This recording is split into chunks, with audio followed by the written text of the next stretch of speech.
What's going on, everybody? It's your buddy, it's your pal Spaz Phoenix, the YWC Reality Check, on my own today to talk to you about NXT Roadblock and TNA Sacrifice. As you guys well know, if you've been following over on Jake's channel, he did a live reaction to Roadblock that we had last night at the theater at Madison Square Garden. I was supposed to join him, couldn't do it, had internet issues, had PlayStation Network issues, had Netflix issues, so a better, more off-the-cuff, pun intended, more direct, immediate response to the show we got last night can be found over on Jake's channel. Shout out to him, or go to the Wrestling for Life guys and find out what hashtag WFU stands for. They do their watch alongs. They are awesome. Go check them out. And also, specifically on those guys, go to the Wrestling for Life YouTube channel and check out Ringsider Anthony's TNA reviews. Best guy talking about TNA today. I could barely scratch the surface, could I not? But I'm going to touch very briefly on the show we got last night. And I'm going to touch a little more on Sacrifice. And the plan is, if the world likes us, if plans don't get in the way, if my internet decides to keep working, Jake and I should be up over on his channel, Jake Countdown Ended DeMarco, on YouTube live after Sacrifice to talk about that, seeing as we didn't get to do it for Roadblock. So shout out to Jake, shout out to the guys at the Wrestling for Life Network, shout out to my internet for finally working again, and shout out to everybody that was showing Jake some love last night in my absence. But the theater at Madison Square Garden was apparently sold out because they presented Shawn Michaels with one of those platinum ticket things, the same that they gave to CM Punk when he sold out the Garden in his debut in the company with Dominic Mysterio at a house show, which just makes me smile. The place looked great. The place was all lit up from the top. It was shot well, they packed it in really tight, looked really nice, didn't look gigantic like actual Madison Square Garden like we had for Raw. Shout out to Raw, shout out to CM, that shot of CM Punk making his entrance for the cage match with the entire Madison Square Garden crowd behind him, and then the obvious triple threat match we're getting at WrestleMania, but that's another story for another day. The place looked nice, the place looked really gigantic and intimate at the same time, which is what I've said quite a bit for these smaller venues that NXT has been running. It'll be weird. Side note, I'm going to ramble. I'm going to get myself off on all kinds of tangents because I don't have a co-host. Once again, shout out to Jake. Don't worry, he'll be back shortly. But it'll be weird when we get to stand and deliver oi oi oi, and they're probably going to be in an arena. I think that all that information is already out there for the people that are going to be in Vegas. But I think like Raw, SmackDown, Stand and Deliver, oi oi oi, are all going to be in the same arena near wherever WrestleMania is taking place. I'm shit with names today. So it'll be weird after they've done these smaller, more intimate venues, more, let's be real, the more appropriate sized venues for these NXT special events. It'll be weird to see them back in an arena again. Maybe we bring back the TakeOver moniker. That's a little bugbear of mine. But this place looked really good. And to say, with some caveats, yes, it's the theater. No, it wasn't the arena. But yes, NXT was at MSG was a really cool thing. There wasn't a whole lot of extra flabby shit on this show either. There was Mickie James putting over... who was she putting over? Miss Parker. There was Undertaker putting over Obafemi, which I have some stuff to say about that, but I'm going to wait till I have Jake with me. We had the guys, the four unnamed guys in the mask, Shield 2.0, whatever people are calling them, attacking Javon Evans after his match. We had a video package with Sean Spears' new group, which is apparently called The Culling, which will sound weird for 2 weeks, and then we'll get used to it relatively quickly, and they're going to be taking on the family next week. We also found out that Sol Ruca is going to be taking on Chelsea Green for the that would be NXT, for the Women's United States Championship, which is going to be an interesting thing. Chelsea Green's just on fire at the moment, and Sol Ruca is one of my favorite people in NXT, and when NXT is my favorite show, if you're one of my favorite people, then you're doing all right. How do you want to open up a show at Madison Square Garden? Yes, I'm going to say at Madison Square Garden. Get over it. How do you open up NXT show at Madison Square Garden? For your buddy, your pal Spaz Phoenix, the YWC Reality Check, because I am all the cliches and more. Started with the Hardy Boys. Let's be real for a second. Hardy Boys the current TNA World Tag Team Champions, defending those titles against our champions here in NXT. And I'll say our because it was the NXT show. When I say our over in TNA, you'll see where I'm going. Hardy Boys versus Axiom and Nathan Frazier. Fantastic match. Lots of fun. I would have loved it anyway because I'm incredibly biased. Unlike some, I can admit my biases.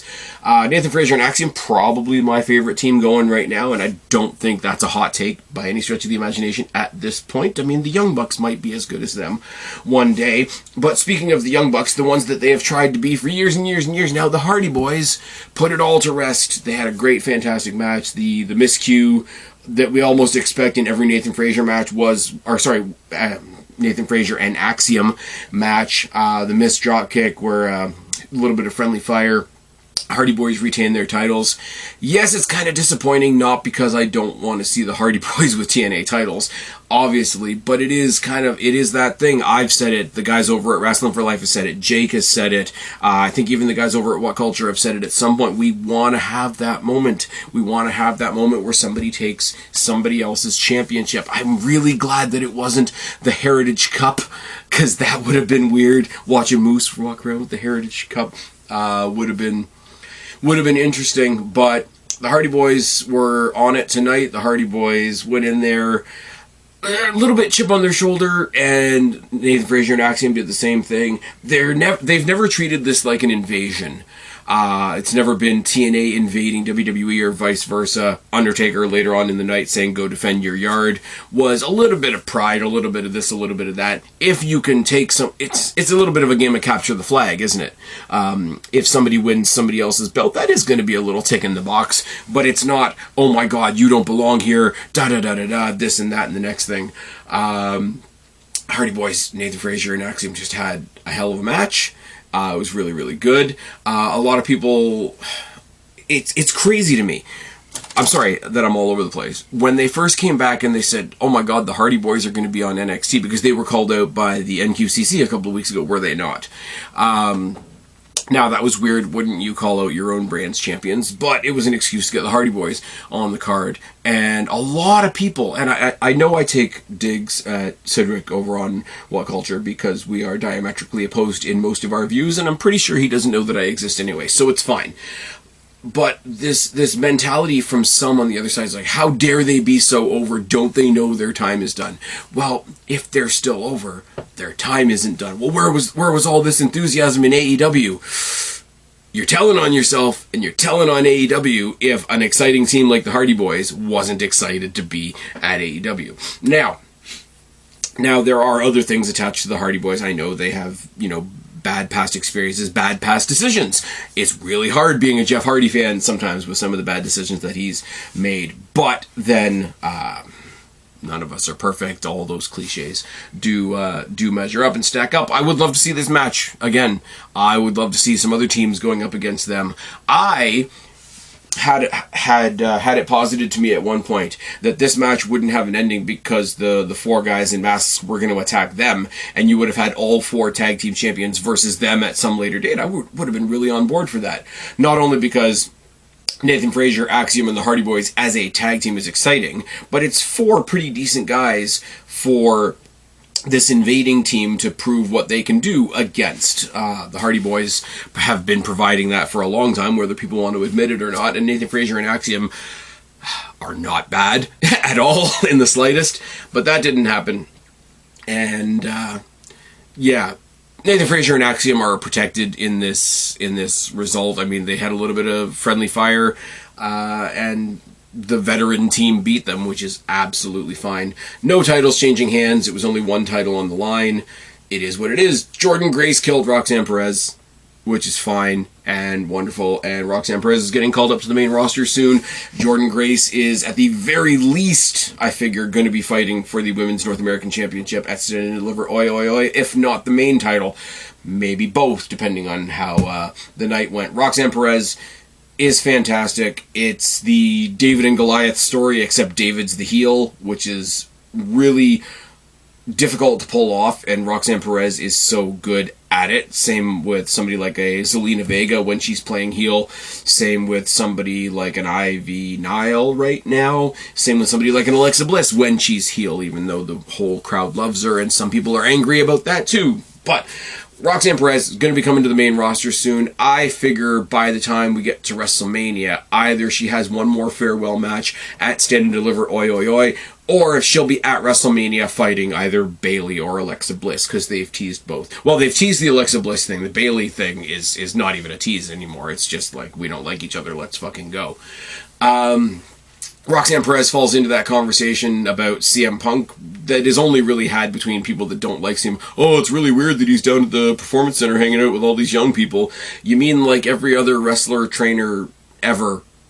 Everybody who's ever taught anybody anything has usually been older than them, wiser than them, more experienced than them, etc. And yeah, you want to make it a guy-girl thing, except you've got guys like Carmelo Hayes, guys like Trick Williams, guys like Braun Breaker, guys like Von Wagner before he left, I think. There's somebody else I'm forgetting.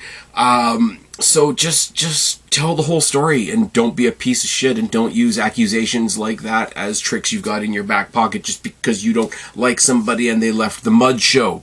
Thank you for coming to my TED Talk. Jordan Grace is awesome. It is what it is. I don't know what they do between now and the time that she gets a title shot, but I'm looking forward to it. And Roxanne Perez is kind of lingering in NXT, but we've said that for about 6 months to a year now, so all good. Obafemi versus Moose.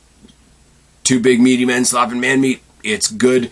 They kicked the shit out of each other. They threw each other around. They proved that they were not just there to do big guy spots. There was some high-flying stuff. There was some let me chuck you out of the ring to the floor stuff. Just big, heavy bombs. And the, what does he call it? The last Hail Mary something power bomb that Obafemi does for Moose. And it looked like, right before they cut away to a commercial break, it looked like there was going to be some sort of exchange between them after the match, like a nod or a handshake or whatever, but it looks like it was cut off just before that. I would love to see them run this back.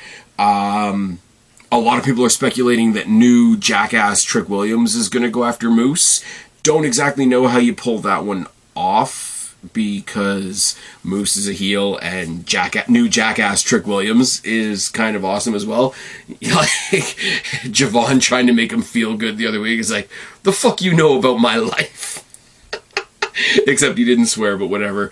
Javon Evans is a star. If anybody didn't know about that, New York City street fight was great. All the plunder, all the New York crowd behind it, the whole fucking deal. Ethan Page backstage warning Johnny Saints that people around here don't like outsiders. I want them to keep doing this. This is where me as a petty fan, me as a petty NXT fan specifically, if you look at the history between these two companies, take every jab you want at AEW. They did the whole like 4-man Spider-Man thing a while ago with Lexis King and Ethan Page and Shawn Spears and Cody Rhodes. Hey, you guys look like you're all in a really good spot right now.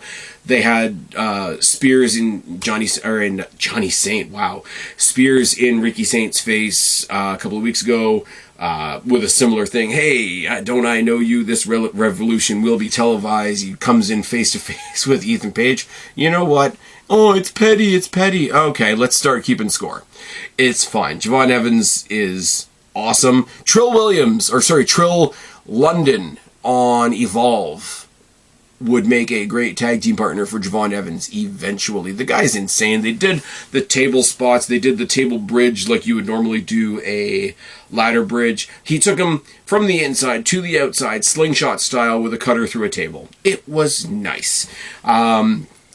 I don't know what you call it when you cross your arms and you pull the guy down from the turnbuckle over your head to the mat, except they did it to a set of set-up chairs.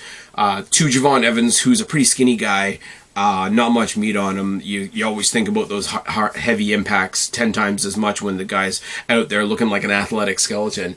And he looked like he was dead. Oh, yes. Good spots. Javon Evans finally gets his comeuppance. People are complaining, oh, he healed up pretty quickly from a broken jaw. Fuck off. Fuck off.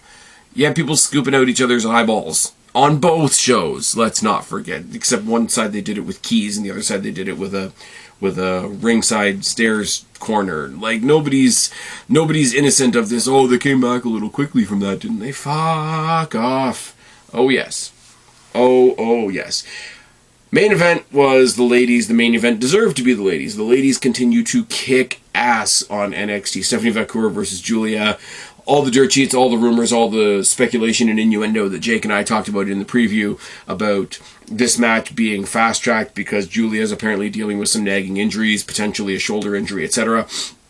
I don't want to dig into details because I think that's kind of gross. You know that somebody's hurting and you want them to be feeling better soon. That is the extent of my coverage. If she or the company or whoever decides to share more with us, then cool. If not, it's not our place to pry.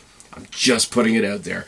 These ladies put on a hell of a match. They killed each other. Stephanie Vacour, very, very emotional backstage. If you've seen anything from NXT social media in the past 24 hours, it's just her basically trying to collect herself, trying to get used to holding two titles, which, I mean, there's a metaphor there, but also it's a literal, I'm used to holding one, now I'm holding two, etc., etc., etc. Not like some obnoxious people on another show that are, oh, look at all these belts I have because, you know, my knees are bruised. Stephanie Vacour is awesome. Julia is awesome as well. Pan to her on the ramp. And if what we're hearing about her injury status is true, I think we saw a little bit of the real life situation hitting her, kind of look up at the title that she was holding, 3 seconds ago. Now that's real life tragedy that we can turn into a kayfabe story eventually when she comes back on the mend, bigger, badder, better than ever, and they can run this back. And hopefully, in the meantime, you do the titles, you do the other titles. Potentially Jada Parker going for one title and Jordynne Grace going for another title at Stand and Deliver. Oi, oi, oi. I think that's a long night for Stephanie Vacour. I also think she can do it. I think she's really great. I think you need to work on Zarya, however. Because here's the thing.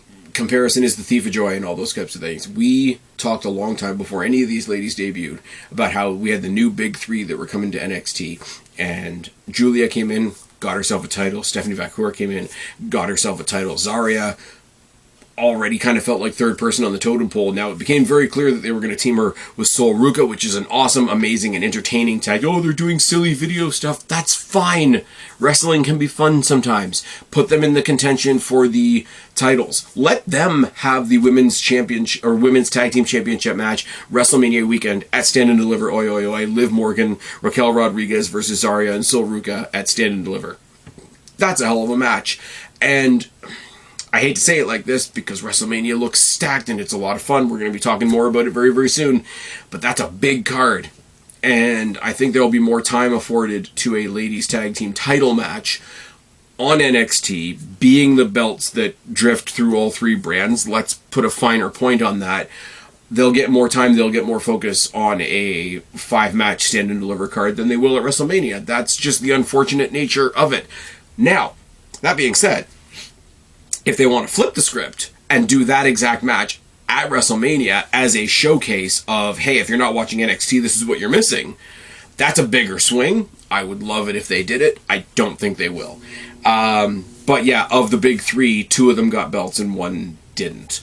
Now that could be everything and nothing. That could mean that Zarya is a longer term project, but optically, you brought in 3 awesome wrestlers and gave 2 of them belts. You can't help but think that 1 kind of fell by the wayside. And she's teamed up with Sol Ruca, who was already relatively popular, and putting her into contention for, at the very least, a mid-card title in her own right. So the 2 of them together as a team, they got a cool entrance. They got a sort of an opposites attract, odd couple thing going on, but not so much that they're beating you over the head with it. Hell, if you want to put Zarya in contention for one title and Sol Ruca in contention for the other, and they can walk away as a team that has both titles, hell, you can do that as well. You can wait till Julia comes back and do the 2 of them versus Stephanie and Julia. Then that'd be fine as well. There's a lot you can do with the women's division. There wasn't a Johnny, I keep saying Johnny Saints, Ricky Saints. There wasn't a Ricky Saints match on this card, although they did set us up for Ricky Saints versus Ridge Holland next week. There's like 100 other people I'd rather see him face, like Wesley is a prime example. But I mean, it's something. They're gonna slow burn him. They're gonna do what they're doing with Penta until we get Rey Fenix, and then we get awesome tag team matches with the New Day. Again, another story for another day. I think we've got the family versus the culling next week. We've got far more reaction to the four guys in the masks that don't have a name. Undertaker, as I said before, giving the little pep talk to Obafemi, which is awesome. I don't care what your opinion is of the Undertaker. Oh, he doesn't believe the things that I believe. Well, I'll tell you what, half the people you watch on TV probably don't believe what you believe, and you're just blissfully ignorant.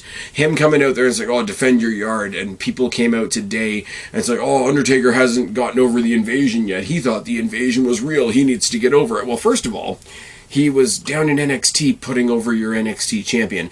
Second of all, let's dispel this idea that winners can't celebrate. Just saying. AEW wants WWE to die. It's not going to happen, but that's what they want. TNA at one point tried to compete with WWE, and that lasted about as long as a fart in church. WCW intentionally tried to gut WCW tried to gut WWE. Talent-wise, spoiler-wise, changed how they did TV and all that kind of thing. WWE, I'm not going to do the Tony Khan thing, to be WWE is to constantly be under attack, but to be the initial standard in any development, in any form of entertainment, in any big entertainment industry, is to have eyes on you and have people want your spot. That's fair. It's fair for WCW to try and fail to take that spot. TNA found their lane and is now working with WWE, which seems to be benefiting everybody, even though some people don't like it. It's fine for AEW to try and come for that spot. It's kind of adorable, and I want to pat them on the head, but they can do it if they want. But this idea, this moral high ground of, oh, I know you won, but can you kind of be quiet about it? I know you won, but like just sit and enjoy it, or go out on the patio and have a drink. No. If you win, you showed it from the rooftops. If you're nominated, you showed it from the rooftops. If you win an award, if you achieve a better job, if you get a raise, if you're elected to office, if you're, I don't know, given a Lifetime Achievement Award, if you go into a Hall of Fame, if you become a champion, you get to brag. You get to brag because you beat people that wanted to beat you. In some cases, like WCW, let's be real, the whole 83 weeks thing, blah, blah, blah, blah, blah, oh, that'll put butts in seats. You beat people that did beat you. NXT, at one point, was losing to AEW. Now, NXT, the third brand, the semi-developmental brand, is now handily defeating AEW's main show. They're allowed to celebrate that. It kind of bums me out that they don't celebrate it more. And using that as an excuse to dig at The Undertaker because he believes differently than you on things that have nothing to do with the show that we're talking about and exist completely out of context, and you only don't like him because he's not in AEW, let's be real for a second, is ridiculous. So do the Johnny Saints thing, do the Cody Rhodes coming down and Spider-Man pointing with everybody. You know, have CM Punk make a joke about fighting backstage because that company fucked him in the ass. Do it. When you win, you gloat. There's an expression, to the winner go the spoils, not I win and you get to be spoiled about it. No. Let's dispel that idea. Finally, winners get to celebrate, even if the winner wasn't you. That's all I got to say about that. Switching gears. Oh, first of all, first and foremost, NXT killed it at Madison Square Garden, and I hope they do it again. The venue was friggin' phenomenal. Switching gears, Sacrifice, and once again I have to caveat it with I have to catch up with TNA. As I say once again, go check out Ringsider Anthony over on the Wrestling for Life Network. He does the best TNA coverage out there. So I don't have everything on everything. I have a little bit on a little bit here. Mustafa Ali is going to take on Mike Santana. The match is going to be friggin' awesome. Mustafa Ali is still doing the political thing, which, as the real world does what it's doing right now, and yes, I live in Canada, and yes, there's things going on with our neighbors, and blah, blah, blah, blah, blah, blah, blah. It's wrestling. Get over it. Mustafa Ali versus Mike Santana is going to be a really fucking good match. Mustafa Ali has his cabinet, so to speak, with the great hands, I think they are now, Hotch and Skylar, and plus he's recruited Tasha Steelz, so Tasha Steelz has a slightly bigger role on the show now. Can't wait to see what that's like. I think 2 episodes of Impact behind, so I could be speaking totally with my foot in my mouth. Who knows? I gotta believe that Mike Santana is going to get the win here.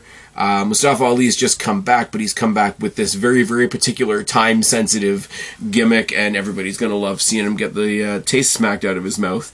I know Mike Santana is trying to get back towards the world title, and Mustafa Ali is campaigning, in tight air quotes, to get a world title shot, so I mean, that the two of them and Joe Hendry in a triple threat match wouldn't hurt my feelings in the slightest. But on this night, as it is a TNA Friday show, it is a TNA B show, so to speak, and I say that with all due respect. I think we're going to get the feel-good win. Mike Santana is going to get the victory. Speaking of feel-good wins, more of a feel-good win for me because I like people that wind people up. For those of you that have been following me for a long time, this will not be a surprise to anybody. Lei Ying Lee, or Xia Li as she was in NXT and WWE, has now come over to TNA, and it's awesome seeing her work again because she was not used to her proper extents in NXT or in WWE. Quite frankly, they gave her the CGI martial arts entrance gimmick thing and then didn't do much else. I think she had a couple of matches with Natty, and love Natty, fellow Canadian and all that, but So she's climbing up. She is sort of like awesome mid-carder, so she's not going to win this, is she? Tessa Blanchard is back. Tessa Blanchard has everybody wound up. The last time I watched TNA, which, as I said, 2 or 3 weeks ago, they were doing the Booker T thing to her. We're coming for you, Tessa. We're coming for you, Tessa. Which, I mean, it's TNA Charlotte, isn't it? It's she's going to go out there, she's going to be awesome. People are not going to like that she's awesome. They're going to come up with all kinds of reasons why, well, she's not really that awesome, and there's going to be a narrative that Lei Ying Lee, sorry if I'm pronouncing that incorrectly, oh, she carried her and da-da-da-da-da. It's not like she was totally awesome before or anything like that. Tessa Blanchard's going to win, and I'm going to laugh, and Twitter's going to be a lot of fun. Moose versus Jeff Hardy in a ladder match for the X Division Championship. Jesus Christ. Keep in mind, again, I haven't mentioned Destiny so far in this pod, so at a Destiny show, tripping on my words, obviously, at a Destiny show, check it off your Spaz Phoenix bucket list, it's fine. There we go. I was introduced to Moose for the first time. He took on Hardcore Channing Decker and got himself put through a door about 3 feet from where I was sitting. Moose is a gigantic dude, and the fact that he's the X Division Championship is both awesome and kind of hilarious. Jeff Hardy, if you know me, if you've been listening to my content for any length of time whatsoever, Jeff Hardy is Jeff Hardy. This is going to be a lot of fun. I don't think Jeff's going to win, unfortunately. I would love to see him be a double champion. I'm surprised because they're building to this on Friday that these two didn't have an interaction on NXT. I know it's, they were over on NXT Island and they were each doing their own things and all that, but I'm surprised that they didn't take the cross-promotion opportunity there. I'm also kind of surprised that they didn't promote this show on the NXT show, because they did do that last time, and I thought that was a really cool thing. And if I'm in WWE's ear, in NXT's ear, do a little bit more of that. Do a little bit more to assuage people's accusations that, oh, this is a one-way deal, except it's definitely not. You had TNA championships defended in Madison Square Garden. Yeah, on the other hand, on the other side of the coin, I would love to see Jeff Hardy as a double champion. I would love to see Jeff Hardy as the X Division champion. Specifically, it's a title that's basically made for the style that he made popular. Very, very recently on the TNA YouTube channel, they put up Jeff Hardy's debut answering a surprise challenge to AJ Styles. And look at where those two guys are now. Not saying that they weren't doing anything before TNA or before WWE, but look where those two guys are now. Mance Warner and Sami Callihan, I have not taken the time to learn much about Mance Warner. I'll be perfectly upfront and honest with you guys. I really like Steph DeLander. I'm glad she's apparently not as hurt anymore, or at least on the mend enough to be on TV. Sami Callihan's awesome. I'm pretty sure this is a street fight. These guys are going to kick the shit out of each other. Sami Callihan's going to do something incredibly stupid, probably, with a lot of barbed wire or a lot of thumbtacks, etc. I mean, it's not a cage, but we might be able to outdo Revolution here. I had to stick that in there at least once.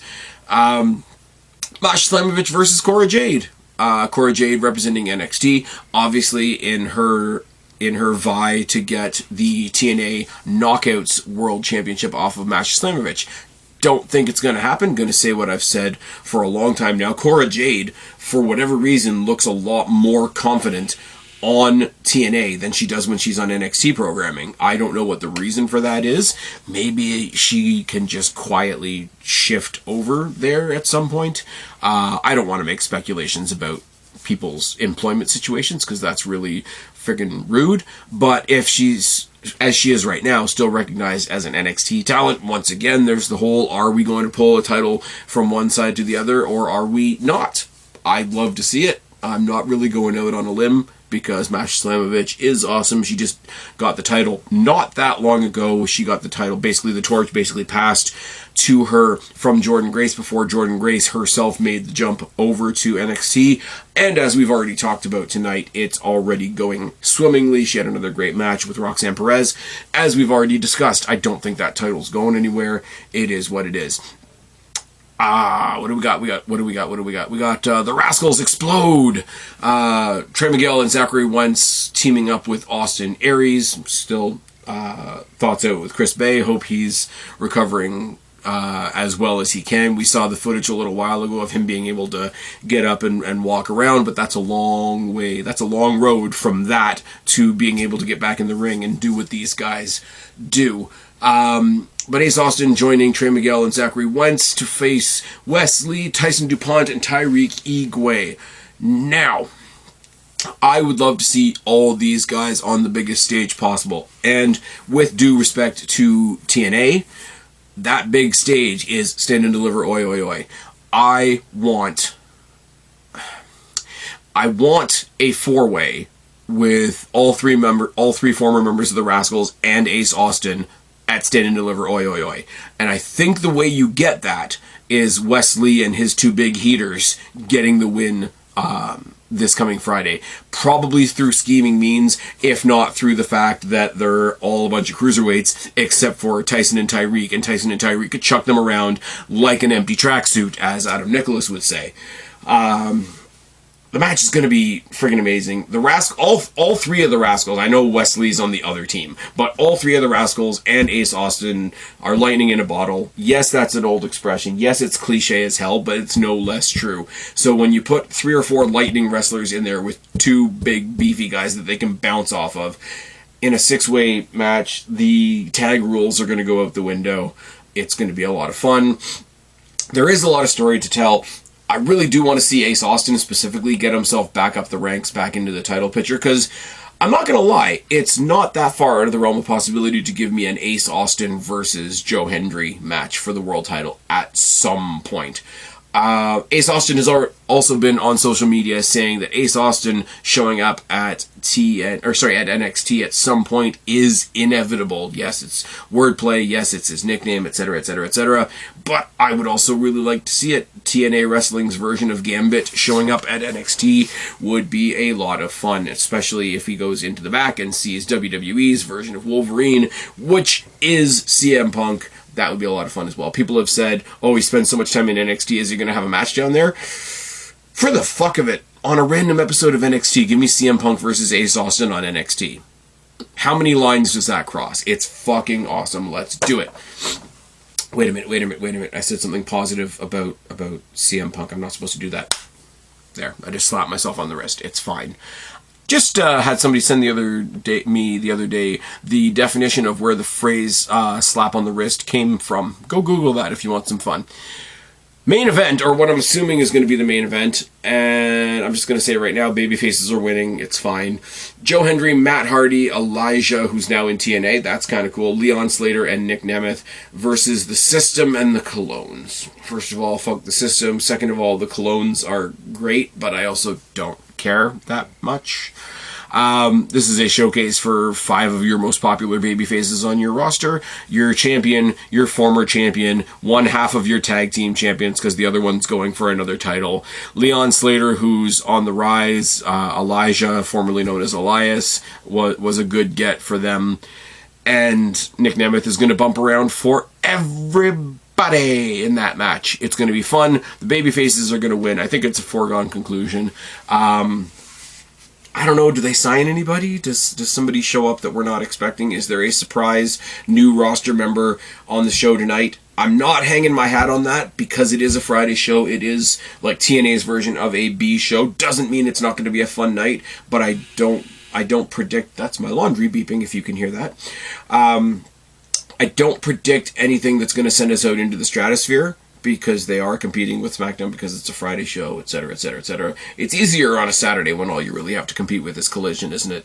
I'm just saying. The show's going to be a lot of fun. Like I say, I've got my eyes specifically on the women's title match because there's a crossover possibility. On the other ladies' match, just because Tessa Blanchard is going to make a lot of people really angry by, breathing and existing. On the ladder match, because A, it's a ladder match, B, I'm a Hardy mark, and C, I would love to see Jeff Hardy be a double champion. Mustafa Ali versus Mike Santana, dark horse match of the night, might steal the whole damn show. And the main event, or what I presume is going to be the main event, is going to be a schmoz where the System get beaten again, hopefully, because we need to crash the System. So, with all that being said, Sacrifice, where is Sacrifice emanating from? I've forgotten. Sacrifice from El Paso, Texas, in the El Paso County Coliseum, is our immediate follow-up from NXT at MSG, which was a lot of fun. I want to know what you guys think. I really do want to know what you guys think. What did you guys think of NXT at MSG? What do you guys think going into Friday and TNA Sacrifice? Are you going to be double watching like me? You're going to be watching SmackDown and the pay-per-view? Are you checking out my good co-host, Jake DeMarco? Are you checking out our friends over at the Wrestling for Life Network? Are you watching... Here's one for you. Are you watching any new people in the wrestling community that you don't think are getting enough love? Put their names down in the box below, and if I stumble across any new names, I'll be sure to try and shout some new people out. Let's do some community shit. Let's do some outreach shit, and battle back against some of the tribalism and some of the people that are just out there to grift and cause chaos and be negative because being negative gets clicks. That was a really downer way for me to end the pod. But anyways, it is what it is. NXT is doing awesome. TNA is doing awesome. NXTNA is doing awesome. I've been Spaz, your YWC Reality Check. Subscribe up there, talk down there, start a conversation. Keep all these conversations going. Don't be a stranger. I will talk to each and every last one of you later, but for right now, I am tagging out. Bye, guys.